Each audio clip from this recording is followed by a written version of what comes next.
Hey everybody, Joseph Rothschild here, aka MBT, back again with another episode of Locals Live, the very final Locals Live before I actually make my triumphant return to Locals. Let me know what you want to see me play in the TCG below, and I'll try to put it together before next week. Until then, enjoy this speed duel match that I'm playing with my cameraman. He is now all the way back. Fans of the cameraman, be satiated, he has returned.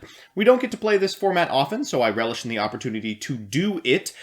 Those of you who are familiar with speed duels might be wondering why I'm playing a speed duel day skill, and those unfamiliar might be wondering why Skull Servant is in the graveyard. Well, the cameraman is playing the Skull Servant deck, one of the top decks in the metagame, as much as speed duels can be said to have a metagame at all. It utilizes a skill called Servant of the Fallen King, which allows you to send a level 3 or lower normal zombie monster from your deck to the graveyard on each of your turns.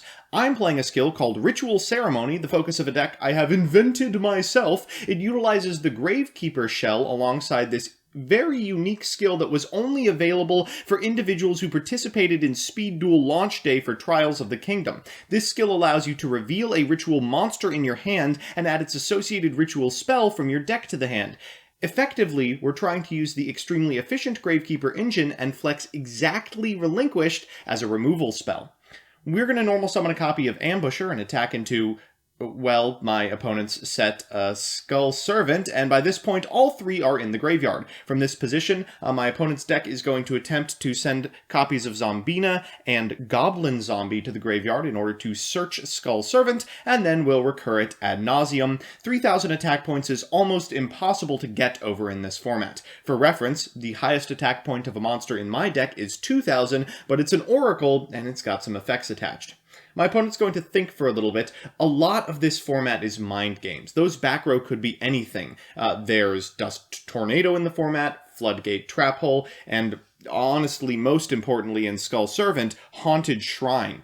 There's a multitude of tribal effects that my opponent can elect to activate, which could shut me out of the game completely, but sequencing them correctly is no easy task. They're going to activate Mask of the Accursed and reveal their deck's alternate win con. While, of course, 3,000 to 5,000 attack point King of the Skull Servants are an easy way to lock up the game, another easy way to lock up the game is to burn your opponent out of it by placing a monster in attack position they have no hope of getting over. With one of my monsters unable to attack, I'm going to attack into my opponent's set card. It's a Goblin Zombie, so they're going to get a copy of King of the Skull Servants, and we're going to get in directly with a copy of Gravekeeper's Recruiter. 1,200 life points is nothing to shake a stick at in this format that only has 4,000 total.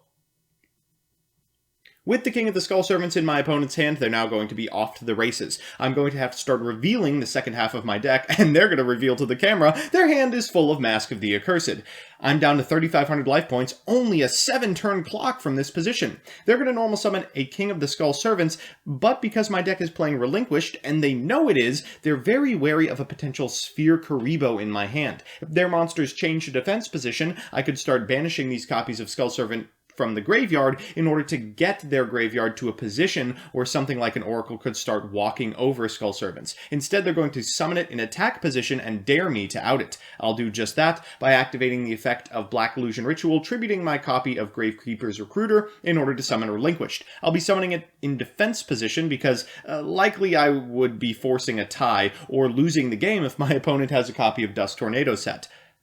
Off of this Recruiter, we're going to add a copy of Oracle, and you are seeing that right. That is an Ultra OTS Oracle from the Speed Duel OTS 1, which our LGS had for all of one tournament that we did our best to win as many packs of as possible. Our opponents are now going to activate a sequence of effects that might seem unintuitive to those of you unfamiliar with the format. They're going to Dust Tornado the equipped copy of King of the Skull Servants. It, of course, won't float because it wasn't destroyed by battle, but afterwards they'll be able to activate Haunted Shrine to bring it back from the graveyard. Haunted Shrine is an extremely powerful card that Skull Servant almost specifically was awarded in the newest set, Trials of the Kingdom. This allows you to reborn a Skull Servant, provided you have no monsters on your side of the field, and can do it again by banishing from graveyard if you have no monsters. The second time you use it, of course, the monster's effects are negated, but it matters very little for Skull Servant, which has built-in recursion. So I'm going to take a little bit more damage in the standby phase, and oh my god, they're going to equip a Mask of the Accursed on my final remaining monster, leaving me with naught but a Relinquished, and as they attack the Relinquished, I'll reveal that their fears earlier were correct. I do have a Sphere Kuriboh in hand. This will switch the King of the Skull Servants to defense mode, and from here we should be able to clean up, knowing we have the Oracle in hand. My opponent's going to set one individual card, and then remember that there's no main phase 2, for which I allow them to take it back. Such a magnanimous and kind duelist obviously deserves a gift, and I think I'll take my opponent's King of the Skull Servants. After that, we're going to tribute both monsters that are currently equipped with Mask of the Accursed in order to make Oracle and activate Oracle's effect. Now, Oracle is at its best when it's able to nullify opponents' board states by decreasing all of their attacks by 2,000 points, but they don't have any monsters on their side of the field, so we'll have to settle for an attack increase. I'm going to set one card and proceed to battle phase. We'll attack in with the Oracle for lethal. Of course, my opponent does have the ability to prevent this imminent death. They're able to banish the Haunted Shrine in order to bring back something like a Skull Servant as a cheap blocker, but they think they can do just a little bit better. Unfortunately for me, they have literally the exact same play as last turn. They're going to Dust Tornado their copy of King, and then use Haunted Shrine to bring it back. I can't exactly attack into it. It will reborn, and then be able to challenge all of my monsters, most notably the Relinquished, which is my otherwise only way to get this card off the table without causing me further harm, so I elect to just pass it back to them. Unfortunately for them, I do not need something like a Sphere Kuriboh to prevent this King of the Skull Servants from attacking into Relinquished, because it has no attack. They can't even finagle a Reborn by attacking into the Gravekeeper, because, unfortunately for them, they're at a life point total that would put them dead to it. They do, however, have a Mask of the Accursed, and now they are back on the plan they are well known for, stalling.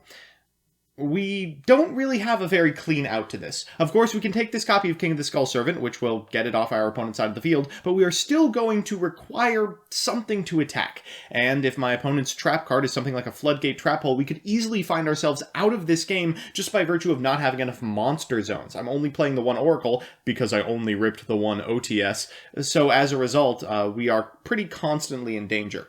Now, unfortunately for my opponent, I'm going to reveal that my set card is Rite of Spirit, so we can activate that before they have an opportunity to Floodgate my monster, and we'll get in for 1,700.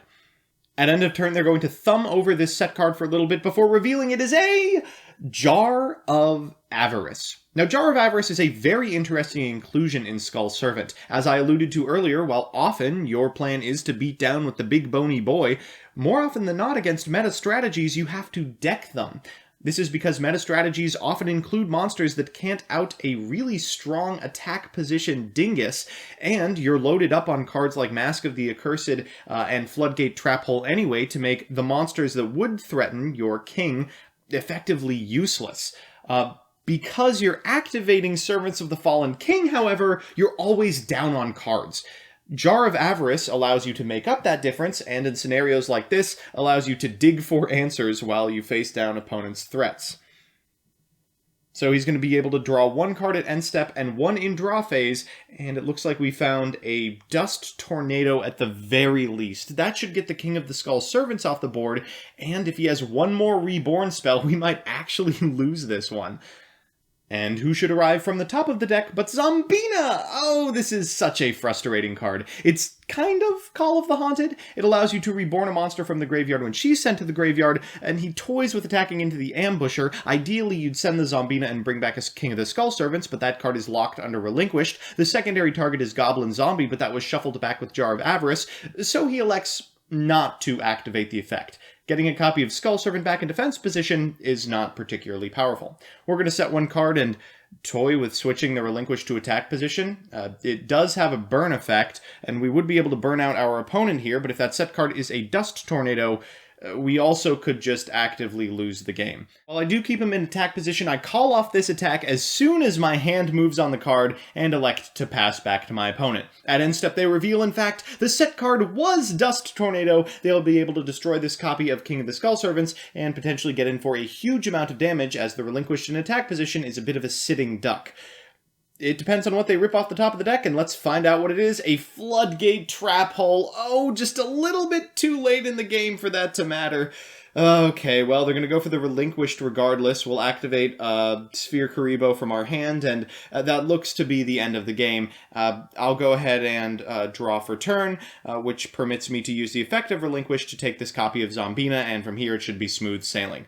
I spend a little bit of time here trying to play to my outs, thinking what could possibly beat us at this point. Maybe something like a Windstorm of Ataqua a couple of turns in a row in order to burn us out with Mask of the Accursed, but finally I decide against it and think, we might as well start attacking. Playing around stuff at this point in the game is probably ludicrous when my opponent is so far down, and it turns out they didn't have it. So it's time for game 2, and our hand this game is considerably better insofar as we're actually going to be able to activate Ritual Ceremony. We're going first because going second is so obscenely powerful in this game, our opponent has elected to do so. We're going to get a copy of Black Illusion Ritual, and this card, it's just pre-preparation of rites, but with a much worse ritual pool. I'll set one card and pass. Again, though we only have 4,000 life points, this is about as slow as the format is. My opponent's going to go ahead and activate Servants of the Fallen King to send a copy of Skull Servant from their deck to the graveyard. From this position, they could basically do anything they want. Setting a Skull Servant and passing isn't that big of a deal. Normal summoning a Zombina means they're able to get in for a lot of life points, and one singular King of Skull Servants hit is lethal later in the game. I mean, there's just so many options they have. They're reading the cards in their hand and finally elect to just normal summon a copy of King of the Skull Servants with 1,000 attack. It is certainly not as formidable as this card will be later in the game, but unlike most monsters in speed duels, it has recursion. This, unfortunately for me, means that even if I'm able to normal summon a monster and attack over it, it will just come back as my opponent banishes a Skull Servant, and they'll be able to send a Skull Servant to the graveyard next turn from their deck as well. They're going to set 2 cards and get in for 1,000. I have no response to that, so I'll go ahead and take it. Okay, well, one thing about Gravekeeper is that it does have high attack monsters. I go to normal summon a copy of Ambusher, and they're going to activate Dust Tornado. Dang. Okay, well, it was Rite of Spirit. I probably shouldn't have said it if I wasn't comfortable getting it Dust Tornadoed, but that's just what happens sometimes.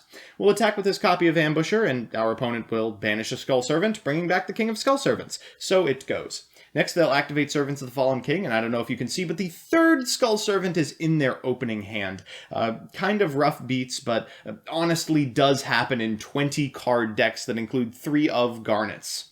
One thing I really like about this format is even how in games like this there is so much back and forth occurring. There's no unbelievable board building, there's no blowouts like Evenly Matched, there's just people normal summoning King of the Skull Servants and attacking directly for 1,000. My opponent elects to go for the beatdown here, normal summoning a Skull Servant and attacking into my copy of Ambusher in order to put himself at 1,900 and this copy of King at 2k. This way, even if I have a Dust Tornado for this copy of Mask of the Accursed, he can't threaten the King.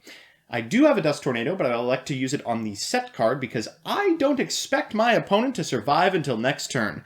I'm going to activate the effect of Black Illusion Ritual to special summon a copy of Relinquished, then I'm taking that King of the Skull Servants. Next, I'll normal summon a copy of Ambusher, and this is 1,700 direct. While I can't kill my opponent, an attack position relinquished with an equipped card means that I should be able to burn victory them should they ever mount an offensive at all. Even an attack on a Skull Servant would do it at this point. They're going to look at the graveyard real quick, and really there's not much in it. I'm stalling for time, if I'm being completely honest.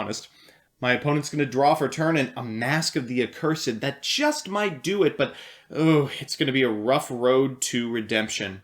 While it doesn't sound particularly sexy, equipping my copy of Ambusher with a copy of Mask of the Accursed and passing may be the only out. Even setting a monster in defense position is liable to run into problems with Relinquished's burn effect.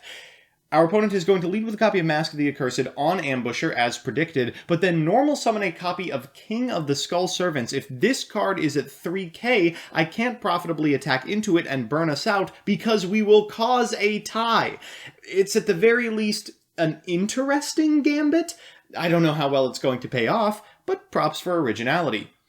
I'll go ahead and draw for turn, and unfortunately for my opponent, I do in fact have the out. They've got no cards in their hand, no fear of Sphere Karibo. I'll tribute this copy of Ambusher that's equipped with the Mask of the Accursed for Oracle, and that should be the end of the game. I can decrease the attack and attack directly, or I can burn out with Relinquished. GG's.